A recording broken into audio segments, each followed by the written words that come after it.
welcome to another episode of the Scripture Twisting 101. As always, we like to do one video per scripture for the purpose of helping you when you do your search and also for your interactions with our Muslim friends. Today's passage is part of a collection of passages in the Quran that gives you the impression that Islam is a religion of peace and tolerance. This particular one, famously known as chapter 2, verse 256, no compulsion in religion, it reads, "There is no compulsion in religion. Truly, the right way has become clearly distinct from error. Therefore, whoever disbelieves in Satan and believes in Allah, he indeed has laid hold on the firmest handle, which shall not break off, and Allah is hearing, knowing." What is wrong with this verse? Beautiful, man. I mean, it's always used. Don't you wish there was a verse in like fact, this in the Bible? I've read it many times by presidents and politicians and everything. Yeah, no compulsion in religion. So the situation that we have in the world today is you've got various Islamic terrorist groups going around killing Christians, killing Jews, killing Yazidis, killing Hindus, killing all kinds of groups. And they're doing it because they've been commanded to do it. You've got Surah 9, verse 29, fight those who do not believe in Allah. Muhammad said that he'd been commanded to fight until people acknowledge that there's only one God, Allah, and that Muhammad is the messenger and so on, and they adopt Islamic practices. So there are clear commands to fight and violently subjugate the world. But for some reason, whenever Muslims go out and do that, there are people in the West, whether Muslims or non-Muslims, who say, no, no, no, no, no. Those aren't real Muslims who are quoting and obeying the Quran and the Hadith. No, no, no. Real Muslims don't fight because they know that there's no compulsion in religion. So this is one of a small handful of verses of the Quran that Muslims use to show that Islam is actually a religion of peace. And the others are 532, Surah 109, verse 6, chapter 60, verse 8, and this one. These are the verses that Muslims use to show that no, Islam is a religion of peace. And as long as you just take that little claim, there is no compulsion in religion, and you ignore everything else in the Quran and every Muslim commentary on it, that is exactly what you would conclude. But that's how most people in the West interpret the Quran, right? Here's what this little part says. Let me ignore the historical context, let me ignore the literary context, let me ignore the commentaries, let me ignore everything else the Quran says. Just focus on this little part that I like, ignore everything else in all of reality, and come to my conclusion about Islam. That is a very, very sloppy methodology because, Sam, what happens if you actually take a closer look at what this verse would have to do with Islam? And this is why we have to keep in mind the 3 stages of Islam that we mentioned in the previous session, and the fact that there are 2 sections to the Quran. There's the Meccan section, verses composed during the Meccan period where Muhammad was outnumbered, he was the minority. Then he migrates to Medina, north of Mecca, this is all in Arabia. And that starts the Medinan section, or the Medinan period, and there are verses that are composed during the Medinan period. Although it is true that chapter 2, verse 256 is a Medinan verse, it's still the beginning. At the beginning stages of his Medinan experience. If you let just the Muslim scholars explain the verse, not me, not David Wood, Muslim scholars such as Ibn Kathir, Al-Qurtubi, they offer 2 explanations of the passage. And I'll actually read from Ibn Kathir. This is an abridged translation of Ibn Kathir, because there are 2 forms of Ibn Kathir's translation in English. One done by Darus Salam, which is available online, which conveniently omits this part. So in Darus Salam, Maybe it was upgrade. That's why they... Exactly, yeah.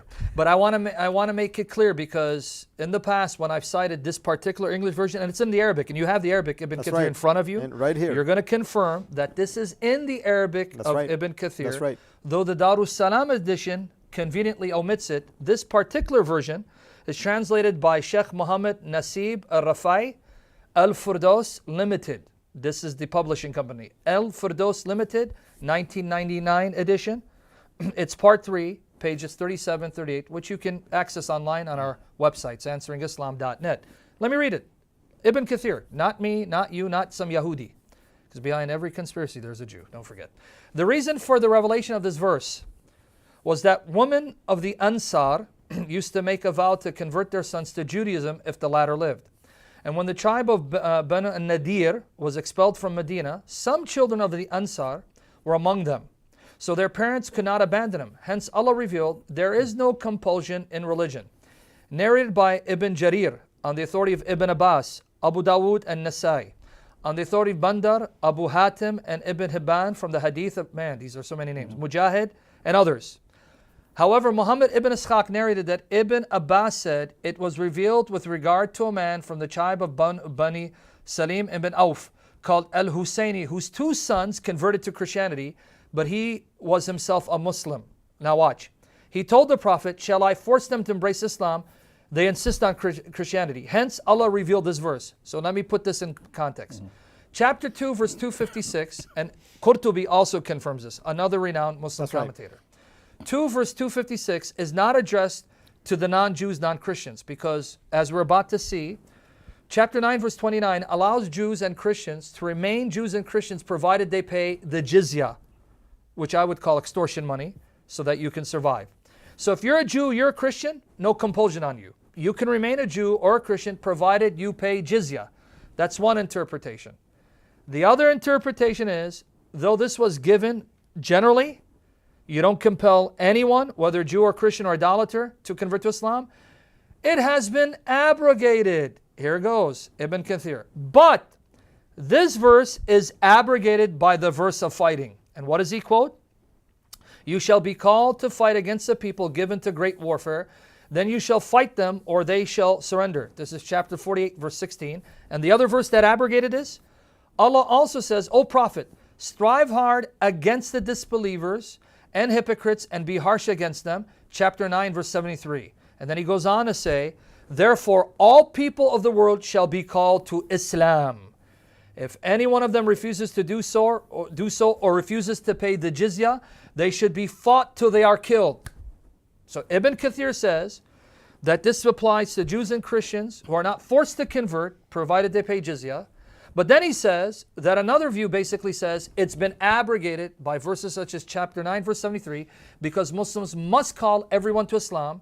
And if they don't become Muslim, you fight them until they do, or are killed, or in the case of Jews and Christians, pay the jizya.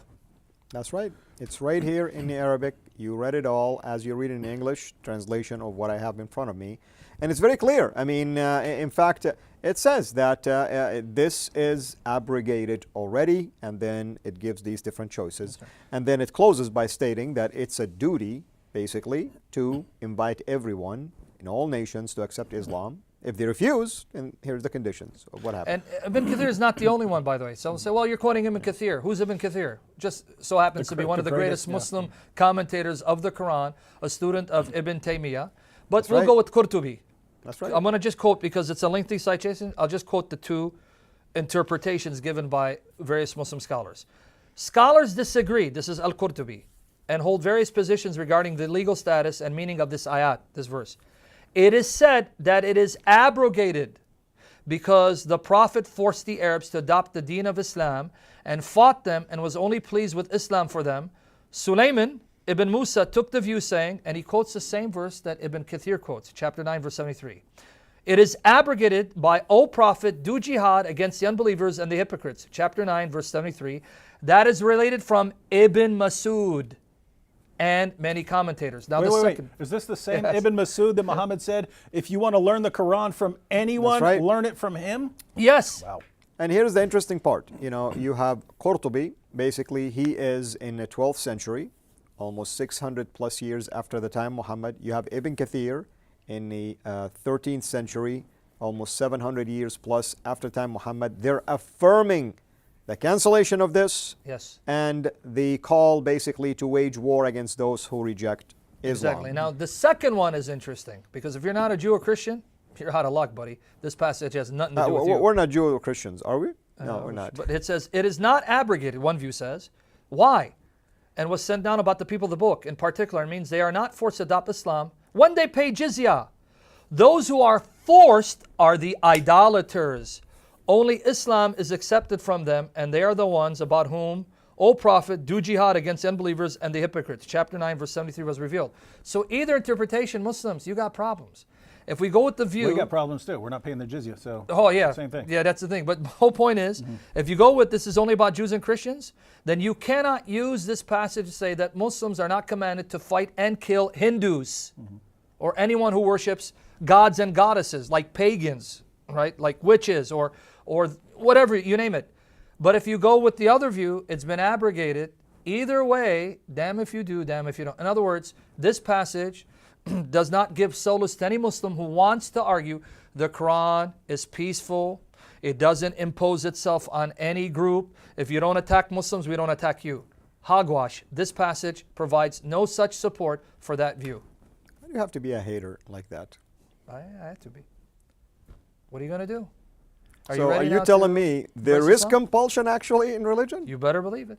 Yeah, and you know what they said? Like Ibn Kathir says, the word compulsion meaning fighting. You can say there is no fighting in religion. He's saying, no, there is fighting in religion because it's been abrogated. Thank you. And that's really the difference between modern people trying to understand what Islam is and the early centuries of Muslims and their commentators. Any Muslim in the early stages of Islam, or any Muslim who was commentator or scholar on the Muslim sources, if he were just reading and he started reading and he gets to no compulsion in religion, he's not going to go, oh cool, here's what Islam really teaches. It would be, wait a minute, what about all these commands to violently subjugate people based on their beliefs? Yeah. What could this possibly mean?